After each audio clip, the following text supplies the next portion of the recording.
हमीरपुर की बदहाल शिक्षा व्यवस्था जिम्मेदार कौन? शिक्षा अधिकारी, सांसद या विधायक? बेसिक शिक्षा अधिकारी क्यों नहीं कर पा रहे लापरवाह शिक्षकों पर कार्रवाई? आखिरकार कौन गरीब परिवार के बच्चों को अच्छी शिक्षा से रखना चाहता है दूर? आखिर क्यों आती रहती है विद्यालयों से छेड़छाड़ की खबरें? क्या है इनके पीछे का सच? देखें मेरे साथ इंडिया 24 पर। नमस्कार दोस्तों, मैं रविंद्र कुमार भारतवंशी। दोस्तों, बाबा साहब भीमराव अंबेडकर जी ने एक बात कही थी कि शिक्षा वो शेरनी का दूध है, जो पिएगा वो दहाड़ेगा। यानी कि आप शिक्षित हैं तो आप अपने अधिकारों के लिए आवाज जरूर उठाएंगे, पर शायद कुछ लोगों को ये बर्दाश्त नहीं है कि यदि आप शिक्षित हो जाएंगे तो आप बड़े और अमीर लोगों की गुलामी कौन करेगा, गरीबों का अधिकार हनन कैसे किया जाएगा। और इसी सोच के साथ जनपद हमीरपुर में शिक्षा व्यवस्था बद से बदतर होती चली जा रही है, जिसके कारण बच्चे अच्छी शिक्षा प्राप्त नहीं कर पा रहे हैं। इसलिए बेरोजगारी और गरीबी हमारे जनपद में दिनों दिन बढ़ती जा रही है, जिसके जिम्मेदार आपके जनपद के अधिकारी, आपके नेता, सांसद, विधायक और कुछ जिम्मेदार बच्चों के माता पिता भी हैं। आप कहेंगे कि माता पिता कैसे? तो आपको बता दें कि बच्चों को अच्छा भविष्य देने की जिम्मेदारी माता पिता के साथ साथ शिक्षक का भी कर्तव्य होता है। यदि शिक्षक लापरवाही करे तो माता पिता का कर्तव्य होता है कि ऐसे शिक्षकों पर लगाम लगवाने का कार्य करे, परंतु लगाम लगवाने के लिए वो अपने नेताओं से ही कह सकते हैं। और जब आपके नेता ही अपने फायदे के लिए शिक्षा व्यवस्था में लापरवाही करते हैं तो कैसे किसी अधिकारी पर लगाम लगाया जा सकता है? पिछले हमारे वीडियो में आपने देखा होगा कि हमने जनपद हमीरपुर के सदर विधायक की शिक्षा व्यवस्था में हो रही लापरवाही की एक पोल खोली थी, जिसमें सदर विधायक जी की पत्नी 2015 से यहाँ पे है। कब आती हैं? बस एक दिन आती हैं, अटेंडेंस लगा। एक दिन मतलब महीने में एक दिन? हाँ।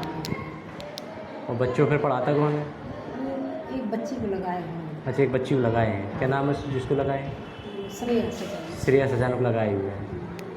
अच्छा, जो कि स्कूल में पढ़ाने नहीं जा रही थी और उसकी शिकायत हमने बकायदा सबूत के साथ की थी, परंतु मौजूद बेसिक शिक्षा अधिकारी आलोक कुमार सिंह ने कोई कार्रवाई नहीं की और जिसका परिणाम अधिकारियों ने इसका फायदा उठाया और पूरे जनपद की शिक्षा व्यवस्था में लापरवाही पे लापरवाही बरतते चले गए। और उसका परिणाम ये आया कि बच्चों के शिक्षा व्यवस्था में कहीं न कहीं खिलवाड़ देखने को मिला। यानी कि आपके विधायक जी ने मात्र अपने बच्चों के भविष्य के लिए जनपद के सभी गरीब बच्चों का भविष्य दांव पर लगा दिया, और आप ऐसे विधायक से उम्मीद करते हैं। आप देख सकते हैं हमारे इस वीडियो में इसी का फायदा उठाते हुए जनपद के बहुत शिक्षकों के हमारे पास नाम आए जो अपने मूल विद्यालय में नहीं जाते, मात्र अपने लाभ के लिए विद्यालयों में संबंधीकरण कराते हुए ना तो बच्चों को शिक्षित कर रहे हैं, ना अपने विद्यालय में जा रहे हैं। यदि आप इन सभी विद्यालयों की गहनता से जांच करेंगे तब आपको पता चलेगा कि आखिर जनपद की शिक्षा व्यवस्था का क्या चल रहा है हाल। अब आप देखिए, ये सरकारी विद्यालय है, प्राथमिक विद्यालय सिद्ध बाबा का डेरा ब्लॉक कुरारा, जिसमें 4 शिक्षकों की नियुक्ति है। मूल विद्यालय मात्र 15 सालों में धराशायी हो गया,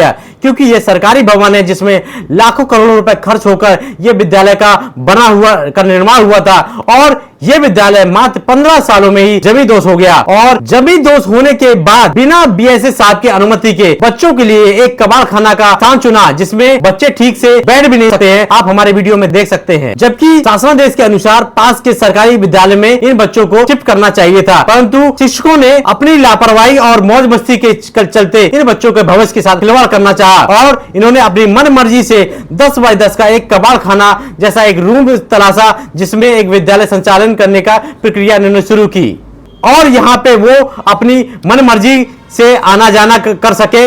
बच्चों का पढ़ाना है तो पढ़ाए, नहीं पढ़ाना हो तो बैठे रहे, और इस लापरवाही में बच्चों को मिलने वाला भोजन भी ना देना पड़े, इसीलिए भोजन व्यवस्था भी बंद करा दी गई। और स्कूल के बच्चों के लिए मात्र 500 ग्राम दूध, जी हाँ, ध्यान से सुने और देखें, मात्र 500 ग्राम दूध।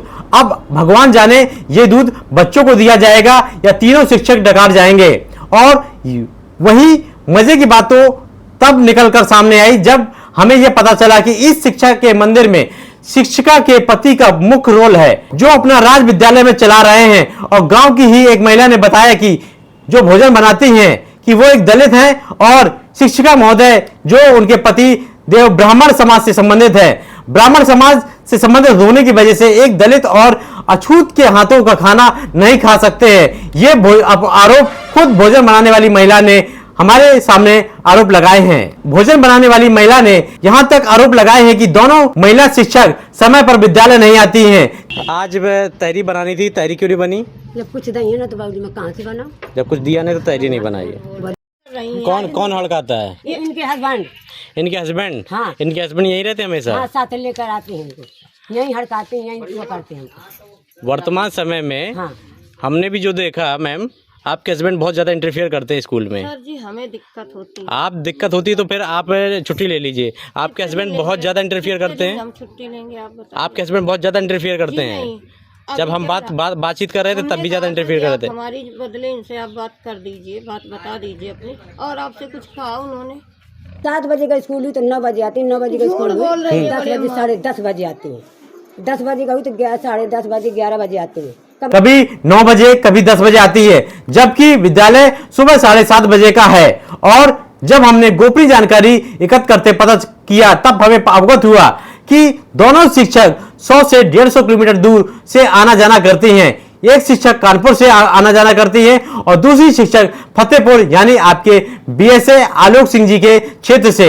अब जब बड़े साहब के गांव से हैं तो फिर डर काहे का, और ऊपर से ब्राह्मण, समय से ना आना पड़े, इसीलिए इन महिलाओं ने इस विद्यालय में एक ईमानदार और बच्चों के प्रति वफादार रहने वाले और बच्चों के माता पिता के नजरों में हीरो रहने वाले शिक्षक पर इन्हीं महिलाओं के द्वारा छेड़छाड़ का आरोप लगाते हुए मुकदमा दर्ज कराया गया है, जिसमें गोपनीय सूत्रों से जानकारी मिली थी कि पूर्व जिलाधिकारी चंद्रभूषण त्रिपाठी जी ने ब्राह्मणवाद निभाते मुकदमा दर्ज कराया और जिसमें जांच हुई, जिसमें शिक्षक को विभागीय जांच में निर्दोष पाया गया है। यानी ये साबित हो गया कि अध्यापक को झूठा फंसाया गया था, मात्र महिला होने का फायदा उठाया गया था, क्योंकि शिक्षक महिलाओं पर समय पर आने और बच्चों को शिक्षा व्यवस्था में ध्यान देने नियम कानून बना रहा था और समय समय पे उच्च अधिकारियों से बार बार शिकायत कर देते थे।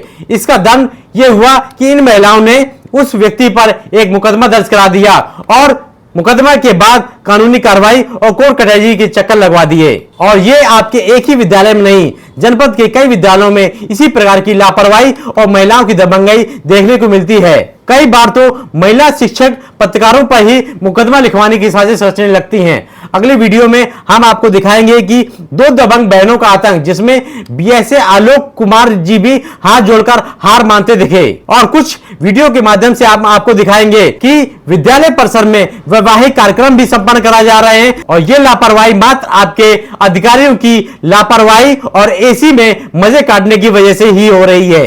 यदि आपके आसपास भी शिक्षा व्यवस्था में लापरवाही हो रही हो तो आप हमें अवगत कराएं। हम लापरवाह अधिकारियों और नेताओं के चेहरे जनता के सामने लाने का प्रयास करेंगे, जिसमें हमें आपके सहयोग की अत्यंत आवश्यकता है। आप हमारी मजबूती हैं, आप हमारी आवाज हैं। हमें सब्सक्राइब करें, हमारी आवाज बने और हमारी वीडियो को ज्यादा से ज्यादा तक लोगों तक शेयर करें, जिससे हम जनपद में हो रही लापरवाही को दिखा सके। धन्यवाद। जय हिंद, जय भारत, जय संविधान।